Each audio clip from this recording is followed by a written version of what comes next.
Once upon a time, in a place called Hurry Up Heights, everyone lived life in the fast lane. They ate zippy burgers for breakfast, ran to school in rocket shoes, and talked so fast that their words sounded like a swarm of bees. In the middle of this noisy town lived a boy named Toby. Toby was the fastest kid of all. He wanted to be the first at everything. He wanted the biggest toys, the best grades, and he wanted them yesterday.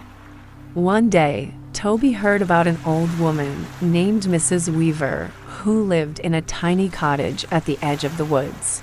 People said she made a magic success blanket that could make anyone famous and happy. Toby zoomed to her house and pounded on the door. "Knock, knock, knock, Mrs. Weaver," he shouted. "I'm in a real-time crunch. I need that magic blanket, and I need it ASAP. I've got things to do and people to see, Mrs." Weaver opened the door slowly. She smelled like peppermint and old books. "Slow your roll, young man," she said with a smile. "A magic blanket isn't something you just grab and go. It takes time to weave."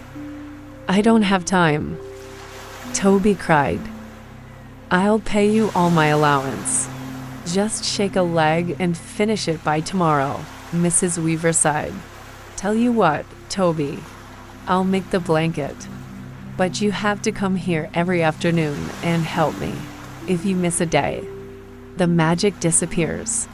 The first week, watching paint dry, Toby showed up the next day. But he was bouncing off the walls. He expected magic sparks and lightning.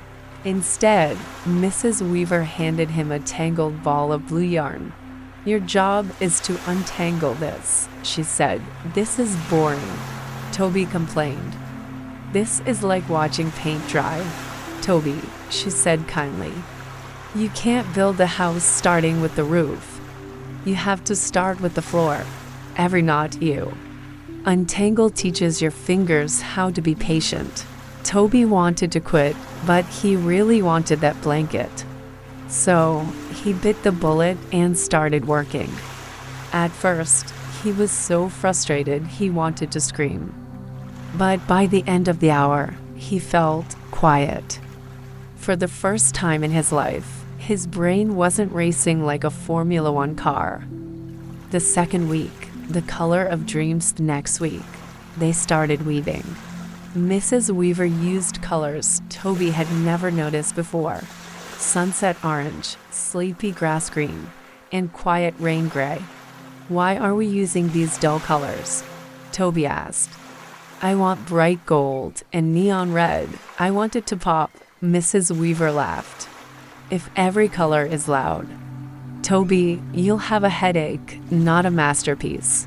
To make the bright colors shine, you need the quiet ones to hold them up. It's all about balance." Toby started to realize that Mrs. Weaver was right. He started noticing the birds singing outside. He noticed that the peppermint tea she made tasted better when he sipped it slowly instead of gulping it down. He was finally learning the ropes. The big reveal: finally, the blanket was finished. It wasn't flashy or loud. It was soft, sturdy, and felt like a warm hug. When Toby wrapped it around his shoulders, he didn't feel like running.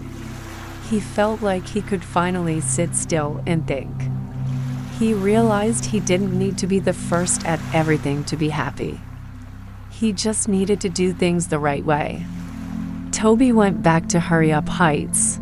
His friends were all running around, dropping their ice cream and tripping over their shoelaces because they were moving too fast. "Hey, Toby," they yelled. "Why are you walking so slow? You're going to be late for everything." Toby just smiled. "I'm not late," he said, wrapped in his blanket. "I'm just taking it one step at a time.